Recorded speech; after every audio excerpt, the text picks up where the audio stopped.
Bismillahirrahmanirrahim. Assalamualaikum warahmatullahi wabarakatuh. Alhamdulillahirabbil alamin wa bihi nasta'inu ala umuri dunya waddin. Wassalatu wassalamu ala sayyidina Muhammadin sayyidil mursalin wa ala alihi wa sahbihi ajma'in, amma ba'du. Rabbi shrah li sadri wa yassir li amri wahlul 'uqdatam min lisani yafqahu qawli. Allahumma ahyina bil ilmi wa zayyina bil ilmi wa akrimna bit taqwa wajbina bil afiyah. Allahumma inna nas'aluka ilman nafi'a warzuqna fahman zakiyya. Allahumma warzuqna fahman nabiyyin wa hifdzal mursalin wa ilhamal malaikatil mufarraqin bi rahmatika ya arhamar rahimin. Amin amin ya rabbal alamin. Pertama-tama marilah kita sama-sama kita panjatkan puja dan rasa syukur kita kepada Allah Subhanahu wa taala atas nikmat Allah yang diberikan kepada kita semua, terutama nikmat pengaruh. Nikmat pengaruh ini banyak, pengaruh masih panjang umur, pengaruh dikasih sehat, pengaruh dikasih kesempatan, pengaruh masih kita bisa melaksanakan kewajiban kita. Jadi nikmat pengaruh ini luar biasa. Mudah-mudahan semuanya ngaruh buat kita semua untuk selalu melaksanakan kewajiban kita kepada Allah Subhanahu wa ta'ala, sehingga dengan nikmat tersebut kita meraih ridhonya Allah Subhanahu wa ta'ala. Salawat beserta salam sama-sama kita limpah curahkan kepada junjungan alam baginda Nabi besar kita Nabi Muhammad sallallahu alaihi wasallam beserta keluarga dan sahabatnya, juga kita semua yang hadir, khususnya umumnya muslimin dan muslimat saudara-saudara kita kelak di yaumil qiyamah mendapat syafaat dari Rasulullah sallallahu alaihi wasallam. Dengan syafaat Rasul mudah-mudahan kekurangan dalam ibadah kita nanti bisa selamat, bisa masuk surganya Allah. Syukur-syukur kita bisa nanti duduk berdampingan dengan Rasulullah. Amin amin ya rabbal alamin. Ibu-ibu yang saya muliakan, aktivitas manusia, mobil khusus kita orang Islam, semua bakal dicatat oleh Allah Subhanahu wa ta'ala melalui malaikat Allah, yang nantinya catatan-catatan amal kita ini akan disetorkan oleh Allah, dan nanti ketika kita sudah pindah ke alam akhirat, di akhirat nanti akan diperlihatkan oleh Allah catatan-catatan amal kita. Jadi kalau nggak percaya, ibu catat kali ini kita ngaji, kita kumpul, ada catatannya. Mudah-mudahan yang dicatat malaikat kita yaitu adalah malaikat raqib. Jadi mudah-mudahan malaikat atid istirahat dulu. Nanti kalau sudah keluar majelis silakan lagi. Karena nggak mungkin kalau kita keluar majelis nggak bikin dosa lagi. Sekarang mah kita mah pengen malaikat raqib dulu yang sibuk. Jadi nanti ditimbang amal kita, buku-buku catatan amal kita, dari mulai detik per detik, menit per menit, hari, bulan, sampai tahun nanti akan diperlihatkan, ditimbang oleh Allah. Tujuannya apa Allah nimbang amal manusia? Supaya setelah ditimbang ketahuan mana yang banyak, mana yang sedikit. Nanti ketika dimasukkan surga, nanti di surganya itu masing-masing tempatnya. Pertama, apa ibu-ibu yang saya muliakan, yang dipanggil dulu oleh Allah untuk ditimbang amalnya? Pertama, yudha'ul mizan fayukta bi ahlus sholat fayuwafawna ujurahum bil mizan. Yang akan dipanggil oleh Allah pertama adalah tukang sholat. Berarti kalau yang dipanggil tukang sholat kita duluan. Kalau kita duluan, insya Allah masuk surganya duluan. Cuman itu hasil keputusan timbangan nanti. Kenapa ibu-ibu yang saya muliakan sholat kita ditimbang? Padahal sholatnya sama, waktunya sama. Sholat dohor sama-sama 4 rakaat, bahkan sholatnya sama-sama satu majelis, satu masjid. Yang seharusnya kalau kata kita mau udah bersih, ya kalau kata kita mau udah bersih jangan ditimbang-timbang, udah diterima semua. Kalau kata kita, tapi kata Allah, karena keadilan Allah mah ibu-ibu, walaupun waktunya sama, sholatnya rokaatnya sama, orangnya pun satu kampung sama, satu kampung tapi artinya beda-beda. Ada yang sholatnya khusyuk, ada yang rada khusyuk. Ada yang sholatnya karena terpaksa, ada yang sholatnya karena tujuan punya hajat. Jadi dari hati kita tersebut, di saat kita sholat, di situ dinilai oleh Allah Subhanahu wa Ta'ala. Jadi ditimbang sholatnya, walaupun sholatnya berjamaah bareng, takbirnya bareng, kan artinya beda-beda itu. Ada yang sholatnya khusyuknya sampai Fatihah, ada yang khusyuknya itu baru Allahu Akbar udah mikirin jemuran mau hujan. Ada yang sholatnya di dalam kamar biar ada tukang keringet datang nggak ketahuan, ada yang begitu.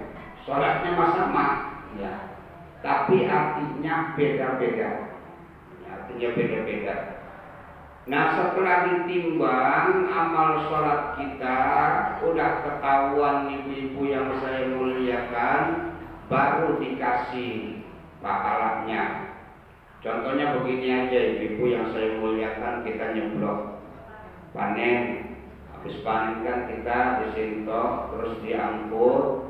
Setelah itu kata kita mau udah bersih, jangan ditimbang-timbang, bagi 2 kata kita. Nah, kan yang capean kita daripada yang punya sawah mah. Ya. Tapi ibu yang saya muliakan nggak seperti itu, sebab yang nyawa pun perlu modal. Biaya beli sawahnya pun pakai duit. Maka ditimbang itu hasil panennya, dalamnya berapa, depannya berapa. Nanti setelah itu ibu-ibu yang saya muliakan, udah ditimbang dapat depannya 1 kintal. Karena memang kitanya rajin, ya rajin kitanya, akhirnya dikasih bonus yang tadinya apa depannya sekintal dikasih tambahin 10 kilo atau 20 kilo, itu bonus. Ibadah pun sama seperti itu ibu-ibu yang saya muliakan, sholatnya bareng, waktunya bareng, ya, terus jumlah rakaatnya sama, ya sama. Gak ada yang sholat dohor 5 rakaat, ya walaupun demen banget juga, ya. Saya mau sholat demen, sholat saya kalau sholat adem, saya mau sholat dohornya 6 rakaat. Ya. Tetap nggak bagus gitu. Apalagi jadi imam bisa-bisa ditinggal kabur makmum, ya. Jadi sholat, kalau ukuran sholat kita mah kira-kira ibu-ibu yang saya muliakan kayaknya belum bisa dapat pahala 100%. Harus jujur ibu-ibu, ya.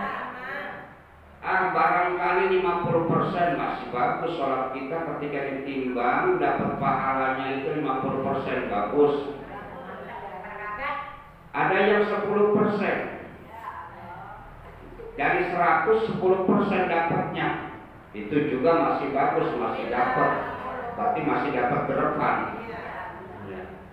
Ada ibu-ibu yang saya muliakan, ya, dan derepannya mah banyak, tapi ketika dibagi derepan gak dapat derepan, dipotong utang, dipotong yang itu. Jadi akhirnya perhitungan boro-boro kita itu ada lebihnya, bahkan kita itu nombok karena banyak utangnya sama majikan, dipotong lagi. Tapi intinya ibu-ibu yang saya muliakan, Allah Subhanahu wa ta'ala mungkin dari kelas-kelas kita itu tidak menghitung dari kekhusyuan kita, paling tidak dari kekompakan kita. Ya, kalau kitanya kompak, terus dari kebaktian kita kepada Allah Subhanahu wa ta'ala, bisa jadi karena kitanya mau sholat, bisa jadi sholat kita ditambah pahalanya oleh Allah Subhanahu wa ta'ala. Saya cerita ibu-ibu, cerita dulu. Ada seorang kiai punya santri, santrinya cuma 30 orang, hingga lebih hingga kurang. Jadi santrinya itu 30 orang.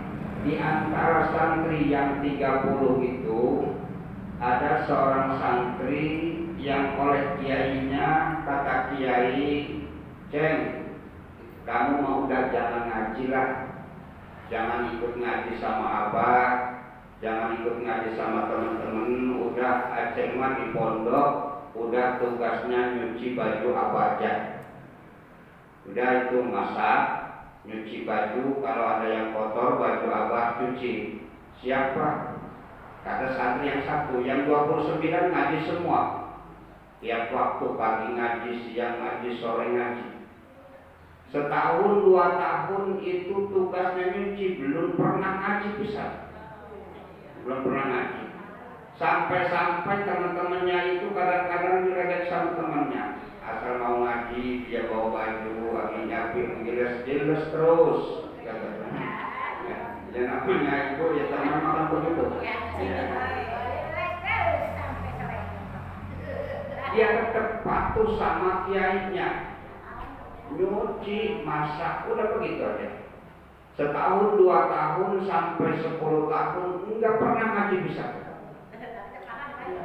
Yang lain ngaji rajin. Akhirnya suatu hari ada yang namanya pelulusan. Ya, pelulusan yang lain mah udah hafal 10 kitab, udah hafal 15 kitab. Ya, bacanya pun sudah melotok kalau itu. Ya udah di luar kepala. Ini mas santri yang satu mau boro-boro bisanya nyuci dong. Akhirnya di saat pelulusan dipanggil santri semua yang 29, kan yang satu nggak ngaji. Dipanggil, sekarang kamu udah lulus mau pelulusan. Terus ada ujian. Kalau yang ujiannya lulus berarti bisa pulang. Ya, bisa pulang jadi santri teladan. Ujiannya apa yang diberikan oleh kiai tadi? Bukan ngaji, bukan. Kata kiai, masing-masing di antara santri yang 29 silakan berangkat kemana saja, baik ke hutan kemanapun, cari, masing-masing harus bisa mendapatkan 1 burung, dan burung itu nanti dipotong, burungnya dibubutin, nanti dibawa kemari masing-masing. Kalau yang gak dapat nggak lulus, berangkat. Kan cuma enteng itu cari burung, banyak burung dapat, pokoknya burung apa aja. Cuman syaratnya motongnya 1 pun jangan ada yang tahu. Di saat motong jangan ada orang 1 pun yang tahu. Syaratnya berangkat.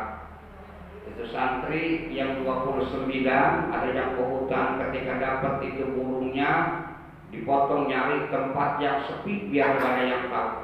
Ada yang ke gua, ada yang di pantai, di hutan, pokoknya Pas santri yang satu pas datang ke majelis kaget, yang biasanya ngaji ini majelisnya kosong. Kata santri tadi, Bang, ini santri pada kemana? Santri lagi ujian. Ujiannya kemana? Suruh nyari burung, masing-masing santri harus mendapatkan satu burung dan dipotongnya jangan sampai satu pun ada yang tahu, ada yang melihat. Akhirnya saya juga ikut, Bang. Padahal bukan ngaji dia. Saya juga tetap ikut ujian. Bukan ngejar paket, bukan. Ya udah, kalau memang mau ikut silahkan, tapi yang lain udah duluan dari pagi berangkatnya. Ketika dia berangkat di tengah jalan, yang lainnya teman-temannya udah pada dapat, masing-masing dapat satu-satu, udah dipotong, udah dibungkusin bulunya. Ketemu Pak Hasan, mau kemana? Mau ujian. Ketinggalan, kata santri, enggak bakal lulus. Kita kan yang paling dulu ini pada dapat. Akhirnya dia cari, yang lain udah nyampe, yang santri yang satu kan belakangan belum datang. Akhirnya datang. Yang lain udah proses semua bulunya. Ini Pak Kiai, saya udah dapat. Yang satunya lagi, ini Pak Kiai. Pas udah yang 29 ini diseleksi, datanglah santri yang satu tadi. Tapi dia mau bawa bulu masih hidup. Kata Kiai dapat. Terus itu belum dipotong. Kan syaratnya harus dipotong. Iya Pak Kiai. Cuman pada waktu itu kan Pak Kiai kan ngomong di saat dipotong jangan sampai ada yang tahu. Saya mau motong di dalam hutan, manusia nggak tahu tapi Allah tahu. Masuk ke dalam gua mau dipotong tetap walaupun di dalam gua Allah tahu. Akhirnya saya nggak bisa. Sebab syaratnya dipotongnya jangan sampai ada yang tahu. Saya nggak sanggup, nggak apa-apa dah, nggak lulus juga saya mah. Tapi dapat burungnya. Apa kata Kiai? Kamu yang lulus. Ya kan santri yang ngaji puluhan tahun ibu-ibu ya. Dari omongan tadi ya manusia mah nggak ada yang tahu, tapi Allah tahu. Tapi berhubung dapat ridho Kiai, ya walaupun nggak ngaji, dapat ilham dari Kiai, akhirnya pikirannya jenius ibu-ibu. Ya. Kebaktian kepada seorang guru seperti itu. Akhirnya udah kamu yang lulus. Sekarang pulang bikin pesantren yang gede. Bingung ibu-ibu. Orang gak ngaji pisan. Ya. Gak ngaji pisan selama 10 tahun udah pulang aja, beresin pakaiannya, bikin pesantren. Setelah pulang ngomong sama orang tuanya pesan kiainya begitu, akhirnya dibikinin pesantren. Gak lama kemudian banyak yang santri bisa ngaji ibu. Bisa ngaji karena kebaktian. Yang 29 gagal semua. Ya. Gagal semua. Ya. Jadi ini cerita tapi berkaitan itu dengan ibadah kita. Walaupun ibadah kita kurang khusyuk, mungkin dari bacaannya kurang bagus karena kita bakti sama Allah, ngikutin perintah Allah, mudah-mudahan seperti santri yang satu tadi. Ya, walaupun bacaannya kurang bagus, sholatnya kurang bagus, tapi insya Allah dengan kita mengikuti perintah Allah, mengerjakan perintah Allah, mudah-mudahan lulus kitanya. Kata Allah, ini pahala sholatnya, walaupun sholatnya kurang bagus, tapi saya nilai 100, masuk surga. Setelah selesai dipanggil lagi, ditimbang lagi, mana golongan-golongan rombongan yang di dunianya rajin puasa. Dipanggil lagi itu. Kalau lo percaya nanti ketemu. Ya. Boleh protes ibu nanti. Ya. Kumpul semua pasti. Ya, kumpul semua. Kalau ibu gak percaya apa iya nanti dikumpulin ditimbang. Ya, kalau gak percaya nanti ibu cari saya di sana. Mungkin saya sudah duluan di surga mungkin. Nanya sama malaikat. Ya, insya Allah. Ya. Jadi besok dipanggil lagi ahli puasa. Pertanyaannya, kalau kita mau buat apa sih puasa juga ditimbang-timbang. Dari pagi kita sama nggak makan sampai sore maghrib makan bareng-bareng. Ya. waktu imsaknya sama, waktu bukanya pun sama. Tapi menurut Allah lain, walaupun memang waktunya sama, bulan Ramadan sama, enggak makannya pun waktunya sama, bukannya pun bareng, tapi di dalam pelaksanaan puasa itu tujuannya beda-beda. Dinilai dari niat kita nih, walaupun nawaitu shoma bodin an ada ibadah syahri Ramadan hadisanati, ujungnya lillahi ta'ala, itu cuma di mulut aja. Buktinya waktu baru jam 8 kita pengen keburu-buru maghrib. Buktinya ketika kita puasa lillahi ta'ala, ada tukang sayuran dipanggil, ada tukang kafe dipanggil. Yang ngejar-ngejar buat sore. Ya kan begitu ya? Ya. Tapi kalau puasanya lillahi ta'ala, nggak mikirin bukan. Terserah nanti aja ibu. Ya terserah nanti aja bagaimana waktunya, Allah yang atur. Kan kalau kita enggak. Ya. Puasanya yang punya duit tuh tiap tukang dagang lewat di stop. Yang nggak punya duit merilis. Ya akhirnya teman-teman tetangganya belanja terus buat sore, tetangganya nggak beli belanja, akhirnya pusing jadi sasaran suami. Kurang bagus puasanya. Ada yang puasanya 30 hari baru 1 minggu mikirin baju baru, ada yang udah ngitung hitung lebaran Makanya Allah itu ya puasanya nanti ditimbang. Nanti ditimbang, walaupun puasanya bareng, lebarannya bareng, nanti ditimbang mana yang paling bagus ini puasanya. Ya. Kalau puasa mau puasa semua, niatnya pun lillahi ta'ala, tapi pelaksanaannya itu beda. Nanti ditimbang, mudah-mudahan kita dapat bonus lagi baik dari Allah Subhanahu wa ta'ala. Ya Allah, saya bukannya nggak mau puasa, pengen puasa mah ini juga puasa karena memang terpaksa, nggak puasa memang bulan puasa padahal lagi panen, ya padahal lagi panen. Kalau nggak puasa memang kewajiban, kalau puasa umpamanya pekerjaannya nggak bakal kelar, akhirnya walaupun dengan susah payah saya mengerjakan puasa, kata Allah bagus, dapat jempuran dari Allah Subhanahu wa ta'ala. Panggil lagi, selesai yang puasa dipanggil masing-masing kelas 1, kelas 2, kelas 3 masuk surga semua. Dipanggil lagi rombongan-rombongan orang yang pada waktu hidup di dunianya selalu dikasih musibah, selalu dikasih ujian oleh Allah Subhanahu wa ta'ala. Dicoba oleh Allah, dikasih musibah oleh Allah Subhanahu wa ta'ala. Kira-kira di saat diuji oleh Allah sabar enggak? Diuji oleh Allah sabar enggak? Nanti ditimbang. Jadi dikumpulkan oleh Allah Subhanahu wa ta'ala. Cuman bedanya ibu-ibu, bedanya ketika yang dipanggil itu golongan orang yang selalu dapat musibah, Allah enggak masang timbangan. Enggak dipasang timbangannya. Akhirnya dipanggil cuma dikasih pahala tanpa diperhitungkan lagi. Sampai-sampai pada saat itu dalam satu riwayat, orang yang selama hidupnya tidak pernah dikasih sakit, tidak pernah dikasih musibah, tidak pernah dikasih ujian, iri dengan orang tersebut karena memang saking pahalanya banyak.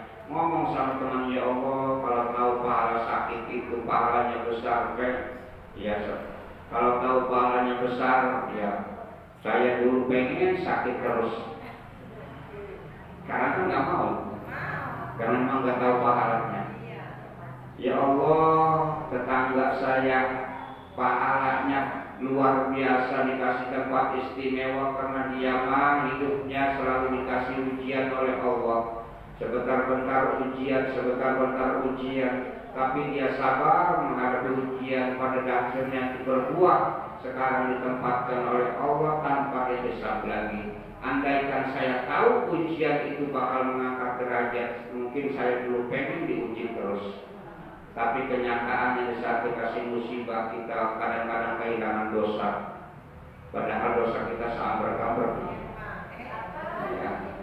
Nyawa enggak bagus, dagang gagal, rugi, anak pada sakit, kadang-kadang sakit itu yang tuanya sakit, sembuh yang muda ganti.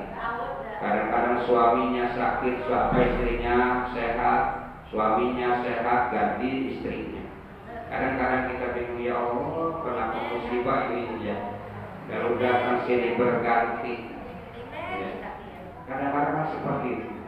Udah begitu lagi anak lagi pada sakit, usahanya macet karena corona lagi. Kan begitu. Dosa apa? Jadi nyari dosa padahal dosanya sangat berkabur.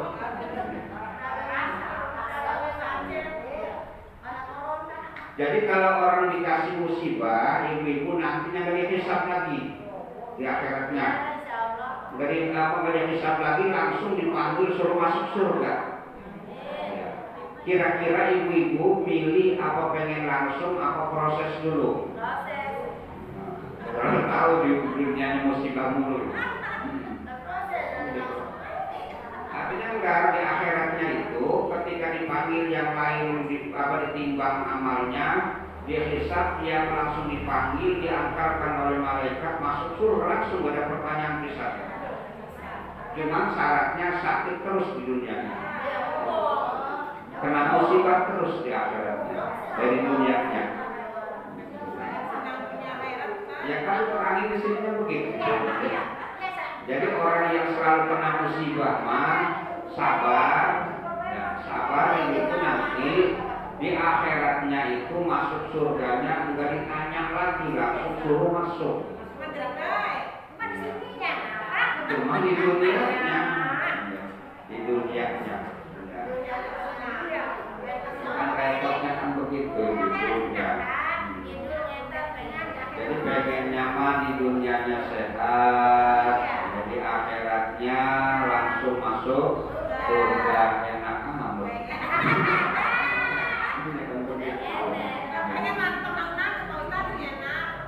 Ya namanya orang pengen nggak apa-apa bayar ini gitu ya. Iya. Iya begitu biasanya kan kalau begitu. Ya, kalau waktu sakit baru ingat ibadah. Kalau lagi sakit baru ingat ke tetangga. Kalau lagi susah baru ingat ke tetangga. Kadang-kadang ya Allah, kalau saya dikasih sehat lagi saya mau ibadahnya. Dikasih sehat lagi malah makin tambah, lebih parah lagi. Ya. Jadi ujian dari Allah Subhanahu wa Ta'ala. Jadi bakal diuji kita oleh Allah Subhanahu wa Ta'ala. Tanpa ujian kita tidak bakal lulus hidup di dunia ini. Jadi harus ibu, makanya ibadah kita ibu yang saya muliakan, ayo selagi kita dikasih nikmat sehat, nikmat kesempatan, kalau memang nggak pengen sakit mah, ya kita kan ada dua ibu, ya ada sakit ada sehat.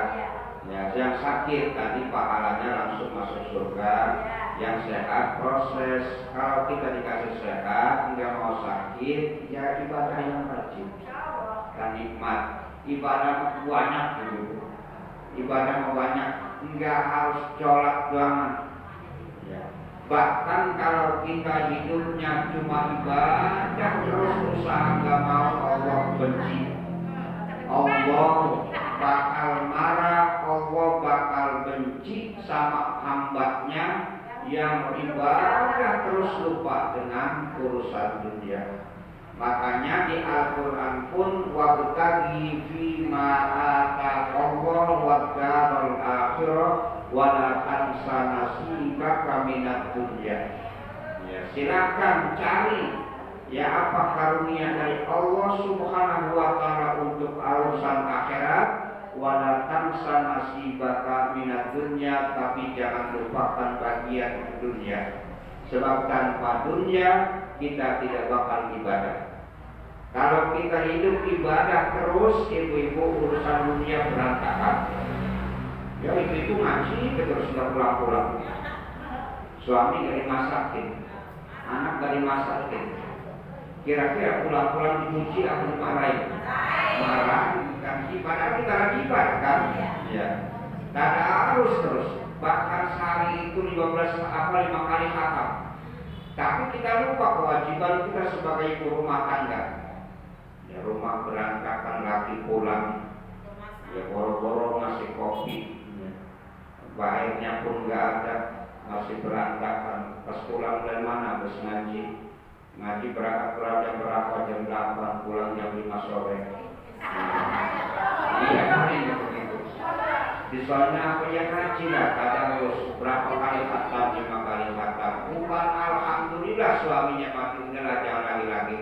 Pasti jawabnya begitu. Ngedengar istrinya khatamnya 5 kali khatam, tapi dari pagi berangkat sampai sore, pas ditanya berapa kali khatam, 5 kali khatam, sudah jangan lagi. Bukan alhamdulillah. Kenapa masa urusan di rumahnya enggak beres, ibu. Jadi ya ibadah selalu ibadah terus Allah marah, enggak ibadah pun Allah marah. Yang sedang-sedang saja lah kata Beti Berama. Ya. Jadi biasa-biasa saja ya kita mah. Alhamdulillah kan hidup di kampung mah ibu ya. Menambah bercanda, ngobrol bercanda, jalan-jalan bercanda. Ya di kampung mah ibu. Mau belanja ada duitnya, kendaraan sudah ada, mau jalan-jalan dorang udah siap. Nanti dihitung oleh Allah, alhamdulillah pas menjadi dunia. Jadi tinggal kita hidup ya apa bisa ngatur ya pola hidup kita. Sebenarnya mah hidup di dunia mah kalau kita mengikuti pelaturan agama nggak bakal pusing, ibu. Ya. Sebab apa kita pusing? Karena kita orang Islam tapi nggak ngikutin pelaturan Islam. Dari kerja aja ibu-ibu ya, kerja itu ya dari pagi sampai jam 11. Orang Islam itu kan ada kewajiban. Dohor berarti sholat, asar sholat. Kadang-kadang orang Islam pun tidak mengikuti peraturan, padahal udah dikasih waktu sama Allah. Jam masuk jam 8, jam 11 harus berhenti karena menghadapi waktu dohor, sholat terus. Maju lagi jam 1, nanti jam 3 atau jam setengah 4 masuk sebab masuk waktu asar. Coba kalau mau dikasih waktu dari jam 7 sampai jam 6 kerja terus gajinya segitu-gitu ya. Capek kan ibu. Tapi kalau kita mengikuti pelaturan Islam, kemajuan Islam ya sawah pulang jam 11 pulang dulu istirahat dulu, nanti masuk waktu dohor istirahat. Nanti habis dohor jam 1 berangkat lagi. Kan ada jalan istirahat. Ya. Sholat kecanda, kerja pun kecanda, beres. Asar berhenti karena waktu istirahat sholat asar. Ya. Jadi ibadah pun ayu, kerja pun urusan dunia pun tidak ketinggalan. Ya. Jadi itu namanya yang beres. Kadang-kadang kan berangkat pagi, pulang malam. Kadang-kadang ibu nggak tahu nyala listrik aja, ya. Nggak tahu pakai listrik. Ya. Berangkat listrik masih nyala, pulang udah nyala lagi. Ya. Iya kalau berangkat masih nyala, jam subuh kan masih nyala. Pulang habis maghrib bisa kalau udah nyala lagi. Ya. Kadang-kadang nggak tahu anak-anak aja. Pas berangkat anak masih tidur. Bangun pulang udah tidur lagi. Ngejar-ngejar urusan dunia, gaji masih gitu-gitu. Ya. Kehidupan masih gitu-gitu aja. Jadi ngejar dunia, masalah ibadah tertinggal itu orang yang rugi. Tapi kita alhamdulillah banyak bersyukur kepada Allah dikasih kesempatan, bukan saja kita di majelis taklim ini, tapi di majelis taklim pun kita bisa hadir. itu adalah pilihan dari Allah Subhanahu wa Ta'ala. Jadi mudah-mudahan ibadah kita nanti ketika ditimbang oleh Allah, mudah-mudahan pahalanya 100%, pahala sholat 100%, pahala puasa 100%. Mudah-mudahan kita dikasih nikmat sehat bisa digunakan.